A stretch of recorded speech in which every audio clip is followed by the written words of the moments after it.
Hello, everyone, and welcome to Unfiltered with Roxy. My name is Roxana Feenster, and I am your host here.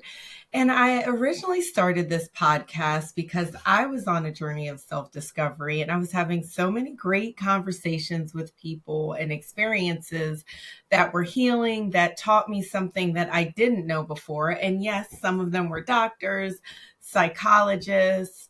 And I just thought, if I was having these experiences with people and learning so much, and it was from random things that they had told me that had happened to them and what they learned and how it became a practice from that. So I just wanted to help people on their journey of self-discovery and see where we could grow and go together. So today's topic is mini lessons in body pump.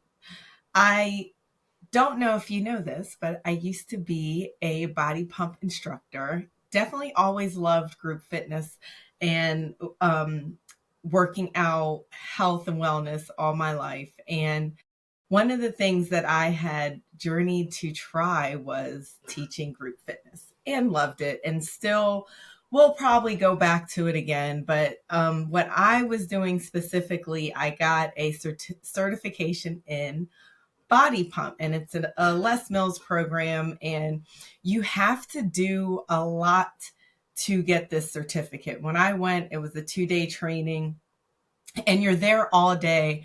You're packing all your stuff. You have snacks. You have an extra change of clothes, because I sweat profusely when I work out, still do to this day. And I learned so many lessons from that weekend. And I was just thinking about something that really sticks to you. Practice makes, no, not perfect, permanent. So in this episode, I'm going to dive into a mini lesson that's really not that mini about self-mastery and how practice makes permanent. You may not get perfect, but it will embed in you these great practices that you need to move your life forward and to grow deeper and to be the best person that you're really destined to be. So one of the things with body pump is when you're first learning it, you have to learn the music, the moves, so weight training to a point of mastery where you know what you're doing without looking in the mirror. And I still to this day can do a deadlift and a clean and press with my eyes closed, because that's how much I did it. I did it with heavy weight. I did it with no weight, started out with no weight all the way up to the heaviest weight. Can still do that today in body pump class. As long as I'm not talking and having to instruct, I can still put heavy weight on there and be okay. Got good form. I remember when I first started though, learning the music, and it's all different kind of music, and you're listening for specific things, key words, key tempo changes, because that's what's going to help you call out the different moves before they come, so people know what they're supposed to do.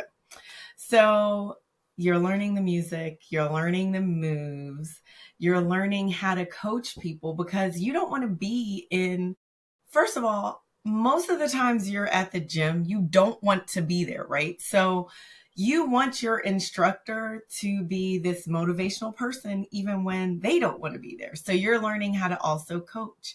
You're learning different motivational phrases, like how Nike has just do it. There would be a part in the class where it's just hard. It's a wall, and you need someone to say these motivational things to you to get you through the next level. So you also have to learn how to do that. And I remember when I first started teaching, I mean, you're terrible at that first class because you're like so scared. For the training, I'm sorry, you're so scared. You're like terrified because you have to just learn one song. Okay, there's 10 tracks, there's 10 songs at Body Pump. But when you're going to training, you just have to learn one. And guess what my song was? Kelly Clarkson's What Doesn't Kill You Makes You Stronger. That was the bicep track, and I had to learn it Still know it to this day because I walked into a class and it's been 6 years. And I was like, what doesn't kill you makes you stronger. Anyways, so you're having to learn this one track. And I remember I knew that song back and forth, back and forth, back and forth. And the first time that I taught it in the class, I probably needed several encouragements on how on how to do it because I definitely forgot. The fear scares you. You have people looking at you that you have to get used to. So after that, I was like, you know what? This is never going to happen to me again. I'm going to be so prepared. I'm going to know this track inside out. And I did that track like everywhere I could. I was in front of people doing this track. So that means that you're going to several body pump classes a week. You're asking people if you can co-teach with them. You're on stage. You're getting used to doing all the moves. In training, I remember we all had to run around the track together. And, like some people are really fit and then some people aren't fit and then some people are in between. So we all had this great idea that we were going to leave our classmates behind and somebody would run with them. And our instructor was so mad. She was like, I can't believe you guys thought that was a great idea. So anyways, and I think I was one of the people that stayed behind because I was never that much of a fast runner. Like I literally ran one day of track and that was just to chase Mr. Feenster because after that one day, I was like, girl, you don't like running. Why are you even here? What is going on with you? So, well, we've addressed that. I was totally head over heels in love with him. And I still am, but I'm not going to ever run track again. I have been working up to running a mile on the treadmill, but that's just because for health reasons, not to chase Mr. Gary anymore. But it's so much work into getting your mastery level in body pump. Not only do you have to learn how to coach, you're learning how to do the hardest level of different moves. So like there's different levels in every class. The light bar is somebody who's not experienced, but there's also like a showmanship part. So at one point I was throwing up my weights, catching them, just doing silly stuff because that's what makes it entertaining. It's like body pump is so great. Like it makes me want to go back to body pump. Like even some of the songs in body pump, like what doesn't kill you makes you stronger. Pink had a lot of songs in there, but like it was also one that was Go, like the squat track. If you haven't tried a body pump class, just try it. And it's like it's just something that like you can always count on because there's 10 tracks. Even the shorter classes, which tracks are going to be played. So it's like just something that's very grounding, and especially for me. So mastery, you're listening to the songs. I think my kids knew all the songs to the body pump track at one point. And this was, I started on 83, body pump 83. So it was a while ago and they knew all the words. At one point, I think they were even doing the classes with me. They were my class because I have 4. So it was a lot. It was a lot. I think I must have lost like 20 pounds in that whole year because I was doing a lot of classes. I was always trying to get fit so that I could even teach better. It was just a lot, but it was like fun. It wasn't something that was torturous to me. So how does this fit to what we're talking about today? Today, we need to go over what it means to be in mastery, right? Like, I think when I think of mastery and I think of having to do things a lot all the time, I think of things that are grueling, things that are mind numbing, but it's also like a satisfaction of a job well done. And when I started on this journey of self-mastery, I did not realize how much I was going to keep having to practice. practice breathing, practice different resetting for myself. And it's not a terrible thing, right? Especially a couple days ago, I have an older dog and she poops every time you turn around. She's pooping. She has a diaper. She poops. The poop comes out of the diaper. And I just wanted to go and finish one thing of laundry. And I was like, it's only going to take me a couple minutes, then I'll come back, do another block of work, and I'll be done. Whatever the work thing was, I can't even think of it right now. And I was so upset because the dog had just pooped everywhere, which meant I had to stop what I was doing on my flow. I couldn't just put my stuff in the dryer. This means I have to take 20 minutes because you got to clean everything up. You got to clean the dog up. You got to take all that stuff out. Then you got to clean the floor. It's like a process, right? So, and the thing with the dog is she has to stay contained. She has to have a diaper on. If not, the mess goes everywhere. So when I got to the room and I saw that, I wanted to have a meltdown, but I did not. I went, I meditated, I breathed, and I was like, I don't know who didn't have the dog in her cage with her diaper on, but there's poop everywhere. And I'm going to have to, I'll clean it up, but I need a minute to reset. I'm outside listening to a meditation, a 5-minute meditation on letting go. And the meditation is let on the inhale and go on the exhale. And I was like, at first I was like, oh my gosh, I sat here and got so upset. I'm having a meltdown over the dog that can't help that she's an old ass dog who has to poop every 5 minutes and probably feels bad that she is doing all these things, because here I am like upset with her because they know when we're upset.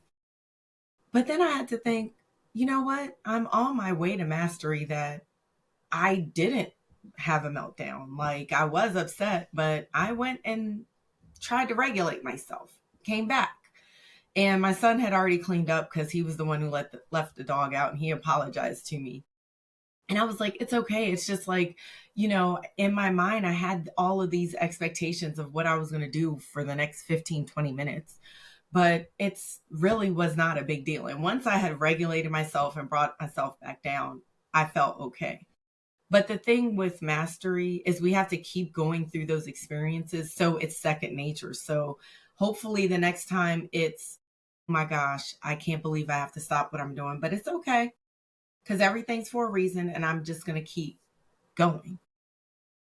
So I think when we're talking about mastery, it's not even just about repetition, right? Because it's not just about me doing 100 reps. Body pumps is 100 reps for each track, 1,000 altogether.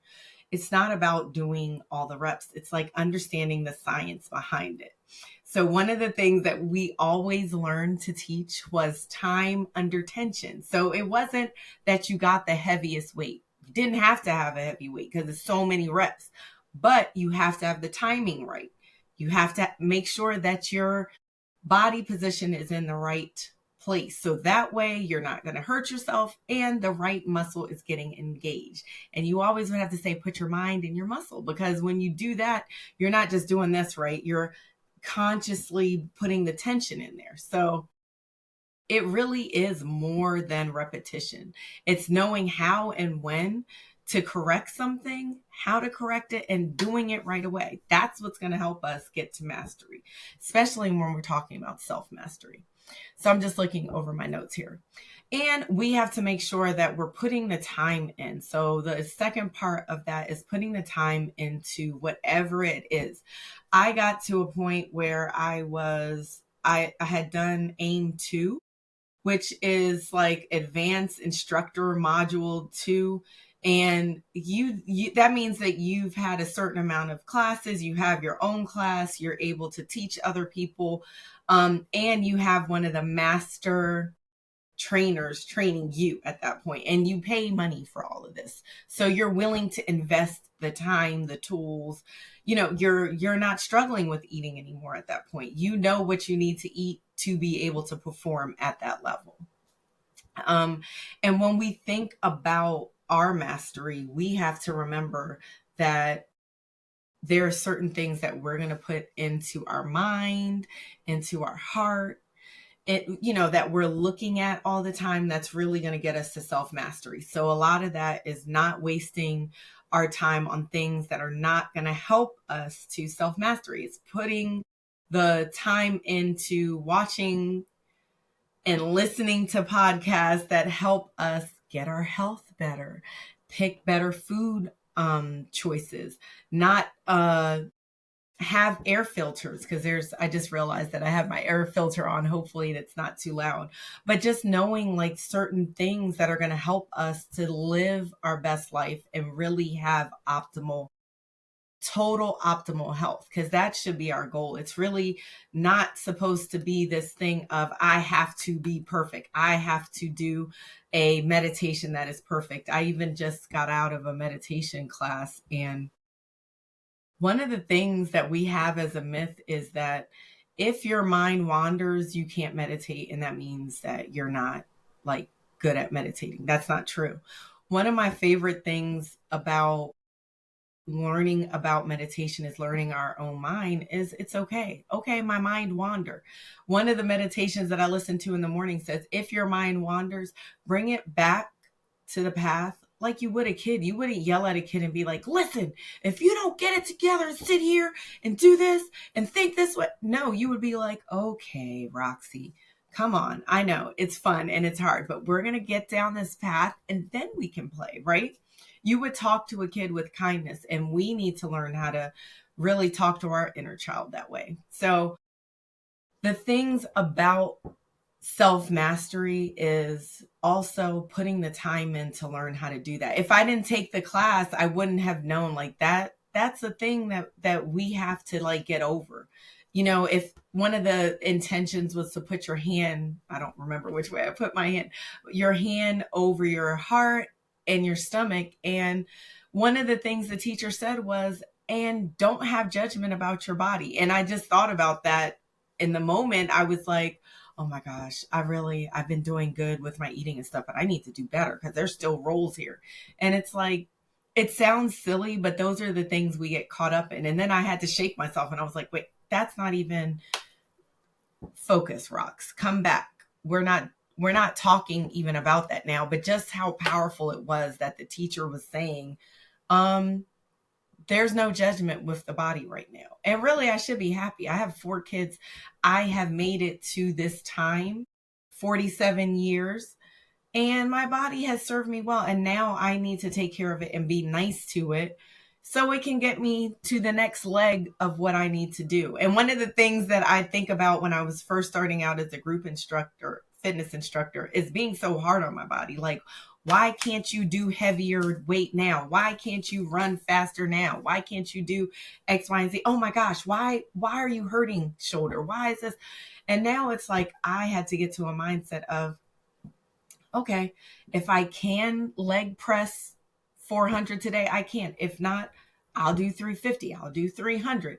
And some days I don't even leg press. I'll do my in-out abductor machine, and then I'll keep it moving.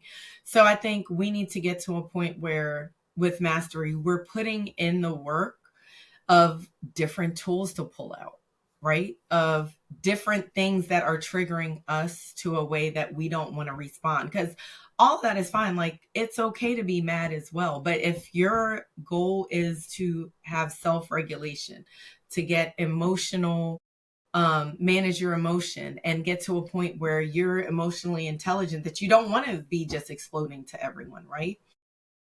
We have to make sure we're getting the tools that we need.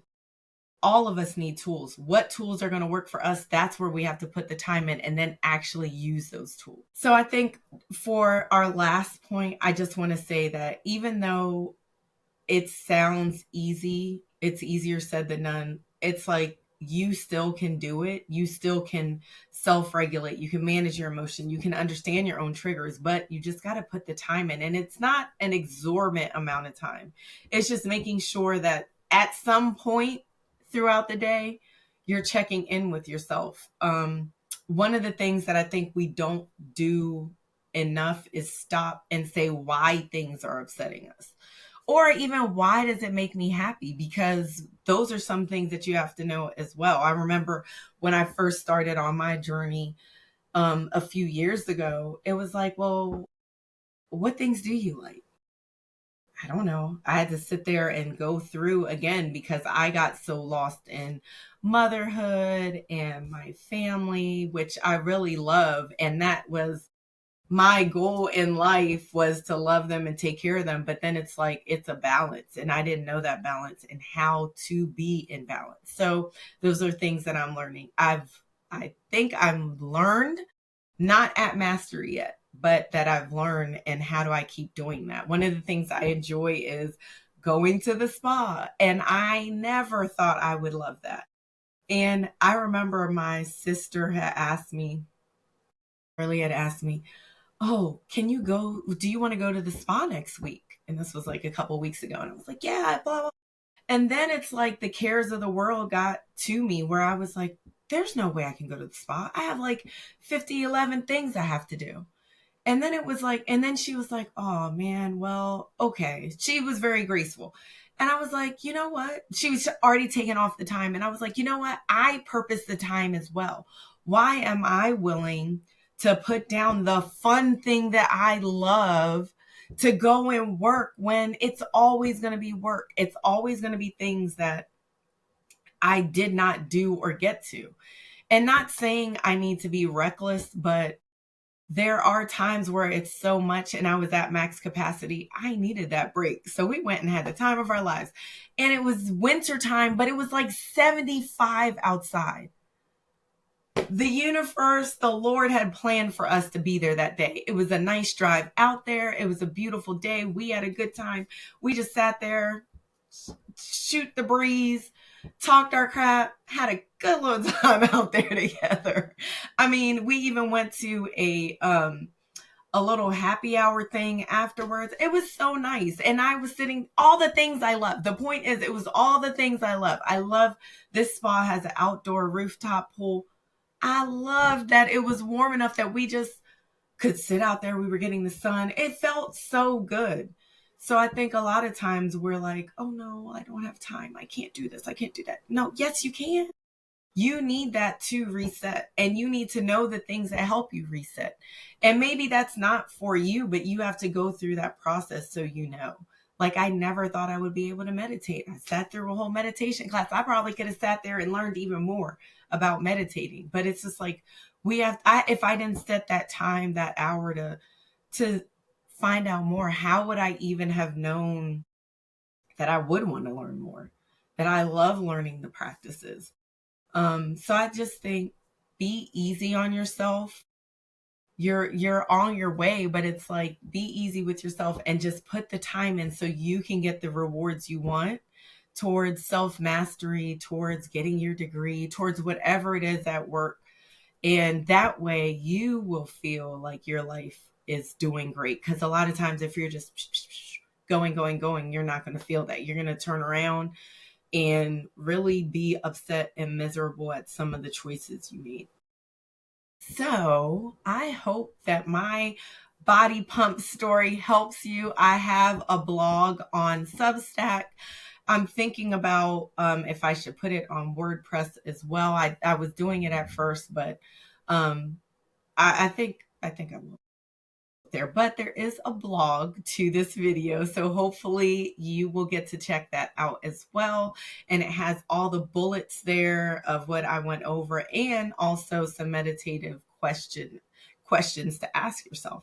So I love you. I hope you are looking through eyes of compassion at yourself, because that's all we can do is learn from our lessons and keep moving forward. So thank you for joining me with Unfiltered with Roxy, and have a great rest of your evening. Bye.